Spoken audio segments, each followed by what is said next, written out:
Once Miss Street say it, I rock with it, man. She one of those people on question. All right, we appreciate you. Me and Miss Street, how you gonna do 'em like that? Ladies and gentlemen, I am back, your host, Ms. Streets. You are watching another episode of Highly Respected. I have a very talented music producer with me. He goes by the name of Adam Salaah. Adam, what's good? What's up? What's up? Hey, yes. So we met at an event. I heard some beats that you produced, and I definitely wanted to get to know more about you. So of course, I like to start from the very beginning before we get into all the good stuff. Tell me about your beginnings and how did you start producing music? My beginnings. Yeah, I've been producing for 19 years now.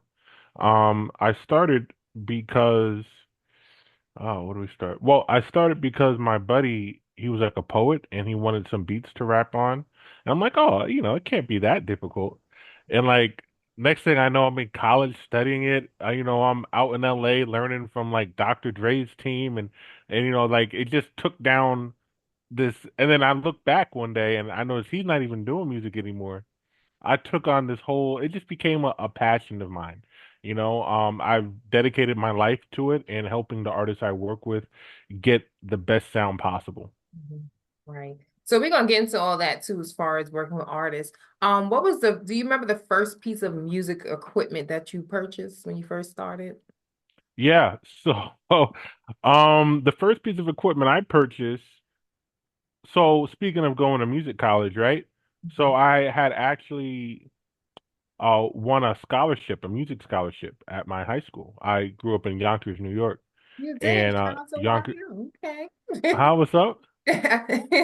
Why? I said shout out to YO. Yes. Oh, you know about that? Okay, Oh, my okay. mom lives there. I have cousins that live there Oh. and used to live there. Some still do, but yeah.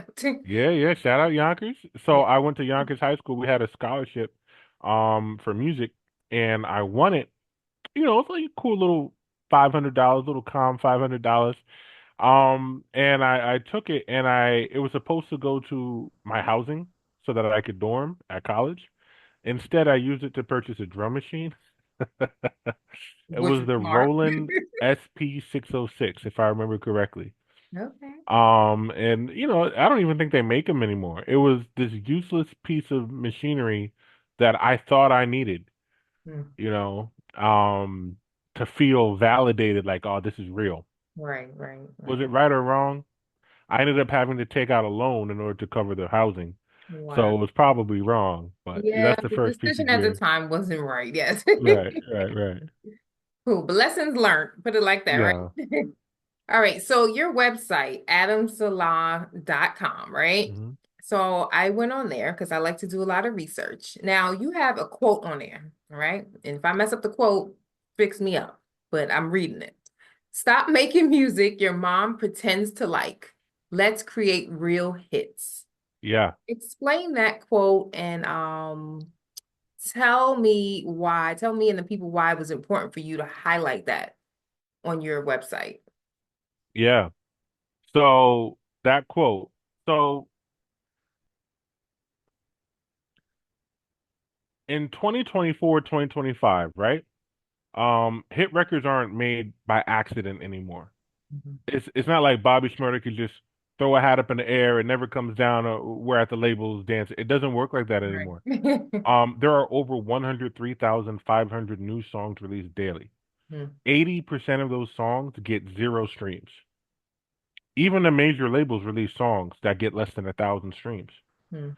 So there's a lot of noise. I wouldn't even call it competition because for me and the artists I work with, it doesn't rise to the level of what we call competition. And Mhm. I don't mean that to brag. I just mean that as a matter of fact, I speak to every 5 days, I speak to about 100 artists, like different inquiries coming in, people who want to work and whatnot, and I kind of weed through them to see who's serious. Right. 99% are, and it's no offense to them, it's just everyone has different kind of priorities in life. And a lot of artists I find out, like, I work with some artists who are like dedicated, they're locked in, they just want to work. Mhm. And they're always looking over their shoulder, oh, if I'm not working, someone's going to be behind me catching up. Mhm. But I talk to the people who are trying to catch up, Mhm. and they are so far behind because they're not as dedicated. even if you don't know what the next step is, Mhm. just making that step, whatever that step is, some people are afraid to do that. Right. So, that quote, what I meant by that was, a lot of people are making music for their coworkers. Mm. A lot of people are making music that their mom or their friends or loved ones, oh, that's a great song, and then they go back to working, nothing changes. When I work with artists, I'm like, what's your goal? Who are you? Mhm. And how can we make a song that connects you to that goal? Right. You're right, like a results-based production, Right. not just making a song that sounds and feels good. Mhm. That was yesterday. Let's step it up. Let's take Right. this seriously. So how did you learn to approach music like that with an artist? Was that something that was taught to you, or you kind of, I guess, through your journey of being a music producer, you kind of figured out, hey, this is how artists need to be, I guess, prepped, or this is how I need to approach artists when working with them. That's a great question. So somebody just asked me that yesterday. The reason how I kind of arrived at this place where I am approaching music production from like a results based approach instead of just making something that sounds good. Right. That's a prerequisite. It has to sound good. It has to feel good. That you get extra points for that. But for it to actually accomplish something, I spent some time.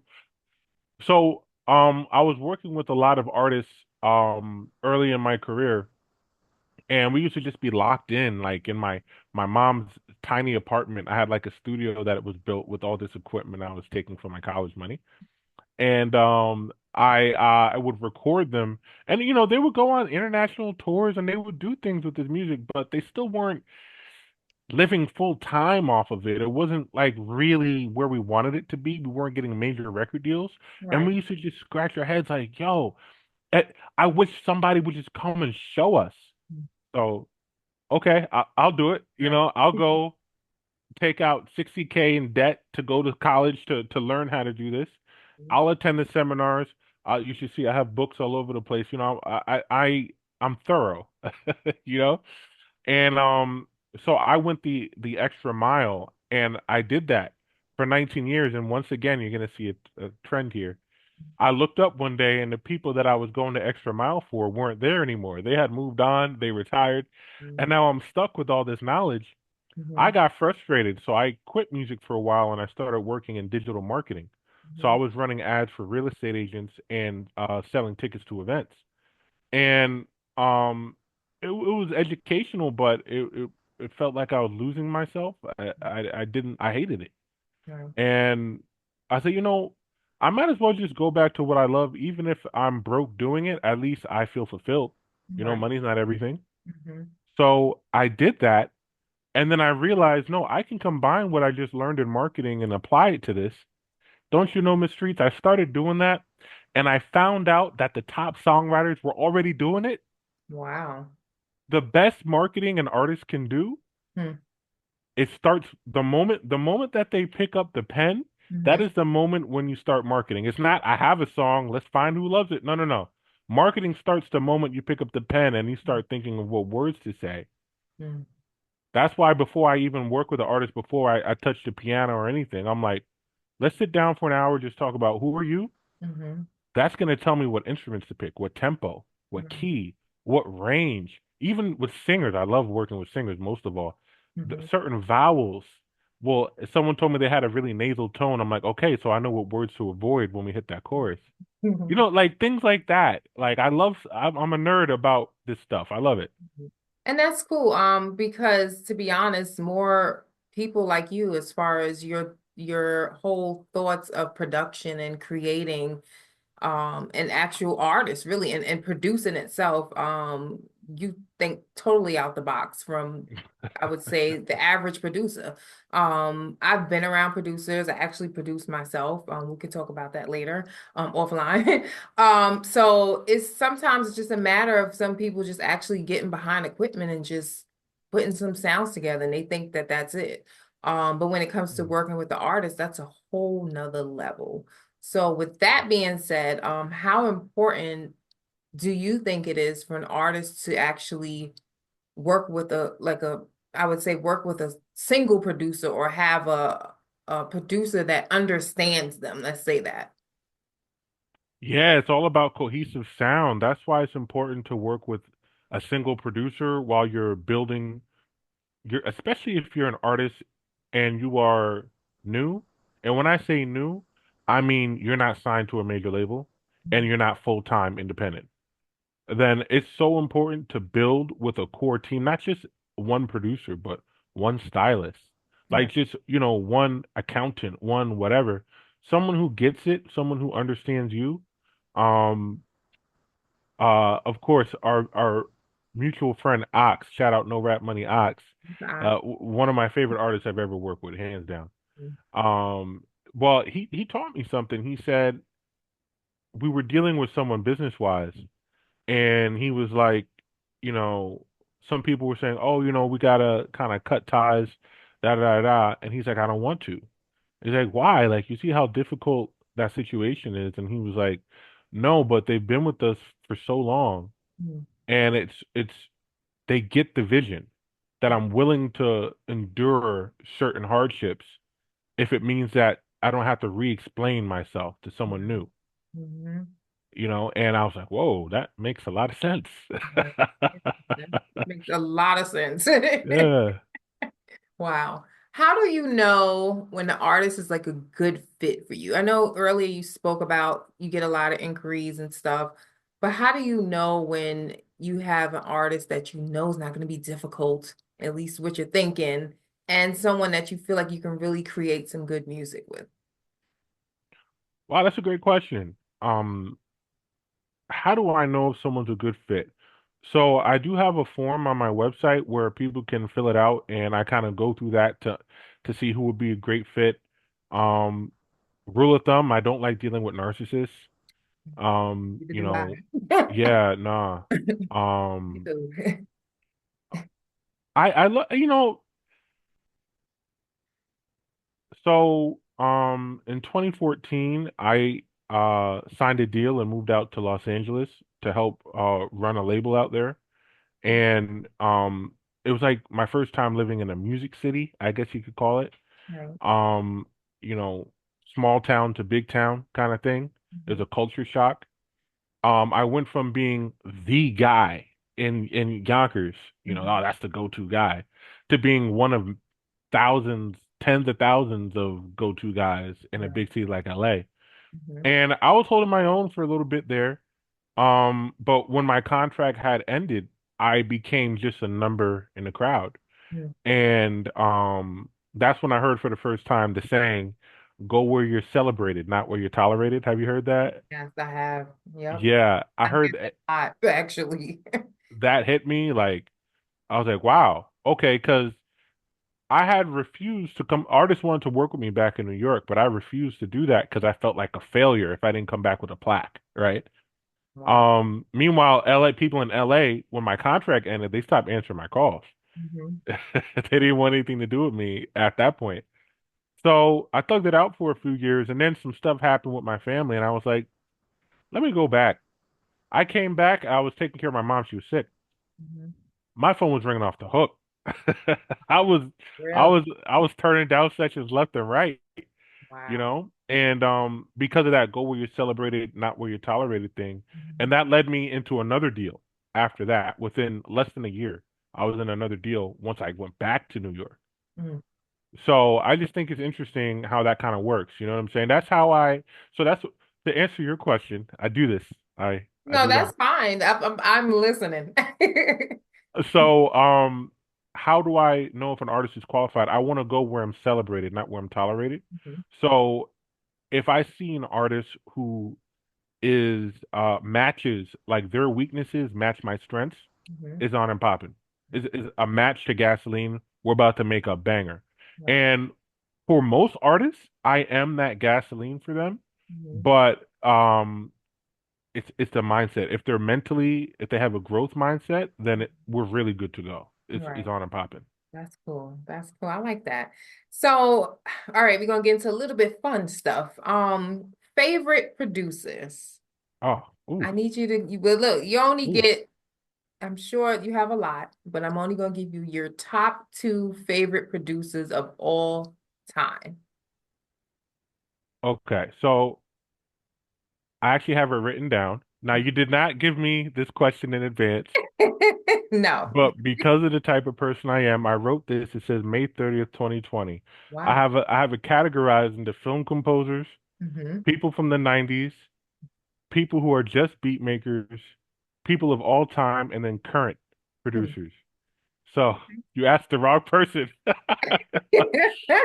So But your all time. all What's time, the I'll top spare two you. of your all time? I'll Who give you are the all time. I understand. they? Quincy Jones, Yes, of course. rest in peace. Of course. Definitely. Um, And your second one. oh, okay, I can do this.